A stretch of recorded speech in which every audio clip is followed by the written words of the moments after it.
이건 앞에 나왔던 내용하고 이제 거의 똑같아요. 홍란천이는 9번 홍란천이.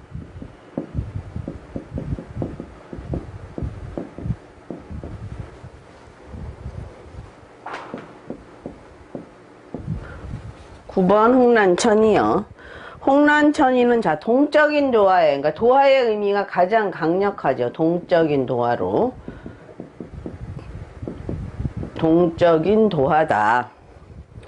그 다음에 정도화인데, 이제 이거는, 결혼과 관련이 있다. 그래서 우리가 이두식 추론법 할 때도 홍란천이가 동해야 결혼이나 이혼이 이루어진다고 얘기를 하죠. 통상 운에서 홍란천이를 만나면 결혼 이야기가 있기 쉽다.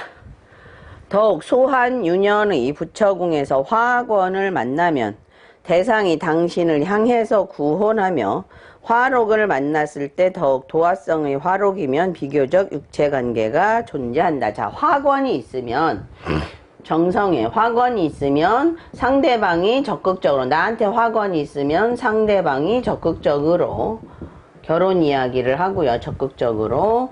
자, 결혼 이야기를 하고, 화록이 있으면 어떻다는 얘기예요. 화록이 있으면 실질적인 관계로 간다. 이런 얘기죠.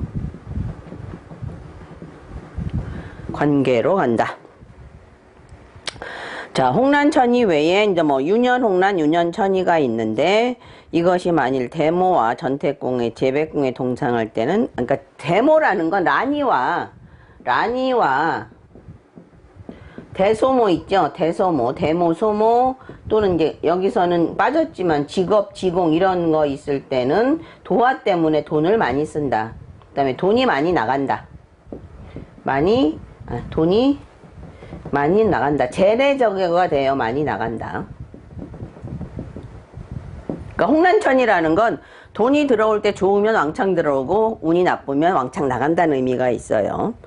만일 유년 라니가 홍란이 경양을 만나거나 본명이 경양이 있는 거로 가면 피를 보게 된다. 자, 그 다음에 무곡 화권이요.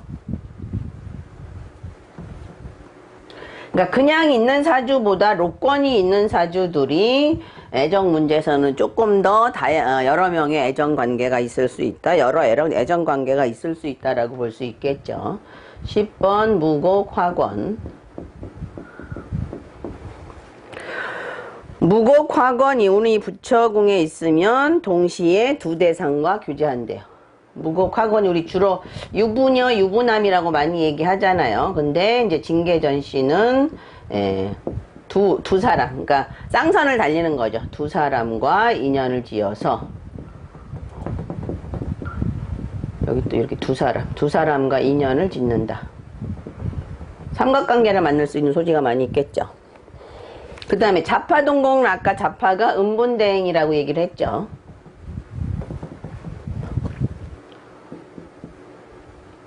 (51페이지요) 자파동공, 충미궁의 자파동공이에요. 충미궁의 자파동공.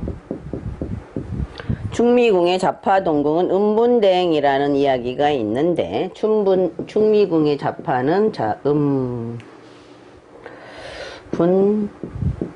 대행, 음분으로 크게 움직인다는 얘기죠. 참방에서 한두 개의 강력한 도화성인 함지, 처녀, 홍란 등이 있고 행운에서 이런 것들을 만나면 감정상 아주 빠른 발전이 있다고 단정할 수 있다. 자, 앞에서 말할 때 칠살이나 그죠? 탐낭이나 자파나 이런 별들은 애정이 어떻게 금사빠져 빨리 진행이 돼요. 애정이 빨리 진행이 돼요.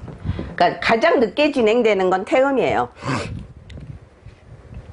파군의 화록은 감정이 실질적인 유격관계로 침입하며 화건이면 사랑이 도피행가, 그러니까 예의를 갖추지 않고 결혼하는 등으로 변한다. 자, 파군 화록은, 파군의 록은, 그러니까 우리가 지금 대개 록을 다 실질적인 유격관계로 많이 봤죠. 그죠? 유격관계로, 육체관계로 많이 봤고요. 그 다음에 파군의 화건이 되면 집에서 부모가 반대하거나 뭐 같은 애정행각으로 이제 일어나게 돼서 도망가서 결혼하거나 결혼하기 전에 이미 동거하거나 이런 일이 생기게 되죠. 자, 자파가 동궁하면서 운에 있으면 감정적인 발전이 있다. 자파가 명궁에 있으면 부처궁의 정탐이죠.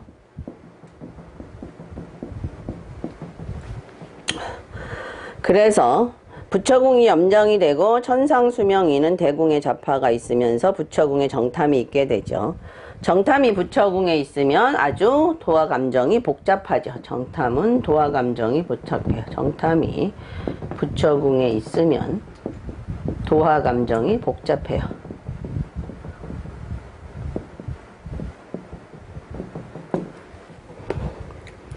이런 명국은 이혼 재가 현상을 명키 어렵다.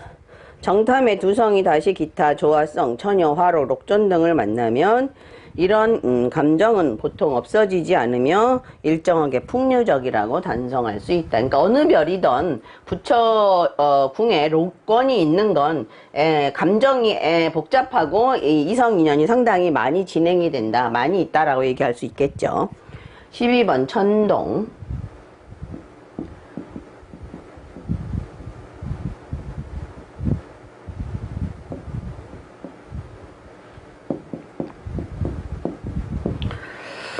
여명이 명궁에 천동, 특히 이제 여명이 이래요. 천동을 보는 건 좋아하지 않는다. 더군 묘원기의 천동이 감정이 복잡해요.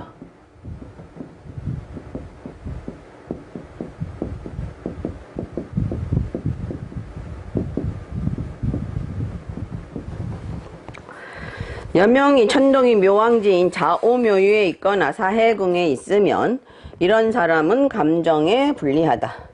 특히 유궁과 해궁에 있으면 더욱 그렇다. 유궁과 해궁.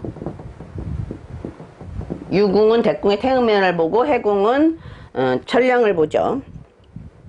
이것은 천동이 수에 속하고 유궁도 임수에, 그죠? 천동은 임수니까 임수의 목욕지죠. 임수의 목욕지. 그래서 욕지가 앉게 되죠. 그 다음에 금생수하여 수의 영향이 커진다. 고로 천동이 유궁에 있는 여명은 통상 용모는 아주 좋지만 그저 대궁에 또 태음을 보니까요. 이런 여명은 일생 감정이 아주 복잡하다. 통상 혼인의 정향이 비교적 이상적이지 못하다. 해궁에 있으면 동량, 그러니까 여기 유궁에 앉아있으면 모곡제 있게 되고 금생수해서 수기운이 왕해진다는 얘기죠. 자, 해궁에 있으면 동량조합이 동데 동량은 도화의 격곡이기 때문에 운안에서 만나면 반드시 도화가 있다. 앞에서도 그러니까 인신궁과 사해궁 동량 얘기했죠. 그러니까 동량 자체가 뭐예요? 도화의 의미가 있다고 보는 거죠. 도화의 의미. 도화의 의미가 많다. 그래서 해궁 천동이 이제 좋지 않다고 보는 거죠. 감정적으로. 여명 태양이 자명한 사람은 남자가 주위를 맴돌지만 이면 여명은 일생 비교적 도화를 범하기 쉽고, 태양성이라는 건 여자한테는 도화고 태음이 남자한테 도화죠. 만일 본명이 태양이 아니라도 운안에서 만나면 이렇게 단정한다. 고로 천동이 해궁에 있는 명은 동량 격국이 되어 감정이 비교적 복잡하다. 그래서 감정이 복잡하다 라고 볼 수 있죠. 단 천동의 여명은 묘왕지에서는 통상 용모가 빼어나다. 천동이 인신궁에 있을 때를 비교해보면 인궁에 있는 사람은 소위 음복이 모였다 그러죠. 자, 인궁에는 동량이 동궁에 있으니까 인궁에는 천동하고 천량은 복룡화길의 별이잖아요. 둘 다다. 그죠? 그러니까 음덕이 있는 거죠. 둘 다다. 복룡화길의 별로 음덕이 있다고 보는 거죠.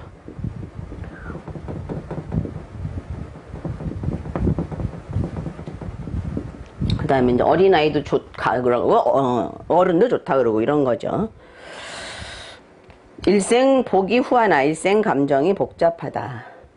동량이 인신궁에 있는 사람, 특히 인궁에 있으면 그 부처궁 천기가 묘왕지에 있기 때문에 이런 사람은 용모가 아주 예쁘고 말하는 것이나 기질이 모두 좋다. 그러니까 인신궁에 동량이 있으면 좌우궁이 부처궁인데 거기에 천기 검은 석중은옥격인 천기가 있게 되죠. 천기가. 용모가 아주 예쁘고 말하는 것이나 기질 모두 좋다. 단 이런 여명의 최대 결함은 뭐예요? 감정이 복잡하다.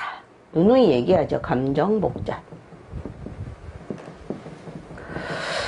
심지어 공궁이고 대궁에서 동량을 보는 경우도 이혼하고 다시 첩으로 시집가는 경우가 많다. 그래서 천동이 약간의 그런 경향이 있어요. 첩으로 시집가거나 지하부인 이런 식으로 가는 경우가 많아요.